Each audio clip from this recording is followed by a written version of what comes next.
President Park's pick for Prime Minister Lee Wan-gu is in the hot seat again. For the second and final day of his confirmation hearing, he's expected to field even more tough questions today. The Korean government vows to go all out to help the country's biggest firms. The companies say they'll invest more than $30 billion into various projects this year. First, the United States confirms the death of an American female aid worker who had been held hostage by Islamic State militants in Syria. These stories and more on Newsline at noon.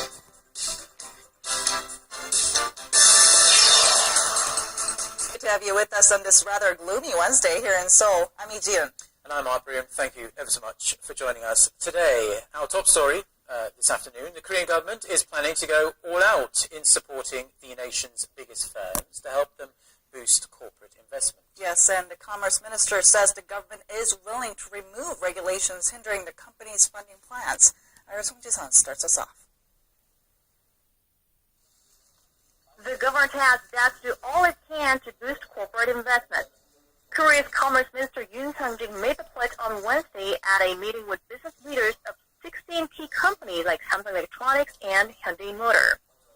He said the government will provide all necessary support to encourage big businesses to pour more money into the economy. Yoon added that business leaders should not hesitate in laying out their difficulties and stressed the government will do what it can to remove any obstacles. The companies say they will invest a combined $31.4 billion into projects that begin this year. About half is made up from Samsung's new semiconductor production line in Cheongtaek, which will be twice as big as its current one in Suwon. The government has expedited equipping electricity infrastructure by more than 1 year on Samsung's request. Samsung wants to speed up construction of the production line. Minister Yoon also called for corporate restructuring through mergers and acquisitions, citing the example of Samsung selling its chemical sector to Hanwha Group late last year in a bid to focus on its strengths and reduce costs through structural reforms. The Commerce Ministry will hold a similar meeting with the heads of foreign companies before the end of the month. Song Ji-sun, Arirang News.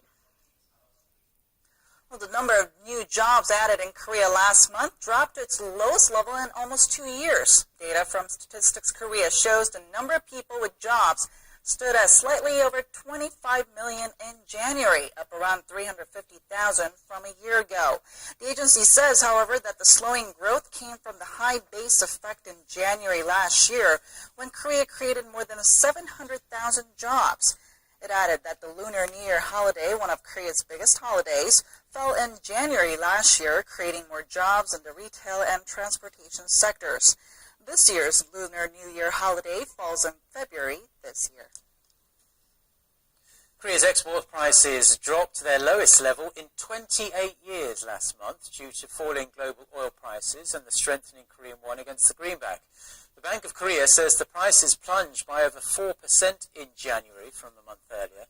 That means local exporters earn that much less in local currency when shipping out the same amount of goods. But import prices fell by a bigger margin than export prices, also on the back of falling oil prices, giving local exporters some leeway. Import prices tumbled 7.3% last month from a month ago. Finance ministers and central bankers from G20 nations have issued a written communique on what they think developed economies should do to boost the sluggish global economy. Shin Se-min reports. The world's 20 largest economies vowed to address uneven global economic growth by using monetary and fiscal policy to prevent further stagnation. Wrapping up the two-day G20 finance ministers meeting in Istanbul, the finance ministers and central bankers emphasized the need for structural reform in boosting the fragile global economy. In their written communique released Tuesday, the officials vowed to continuously review monetary and fiscal policy settings and act decisively if needed.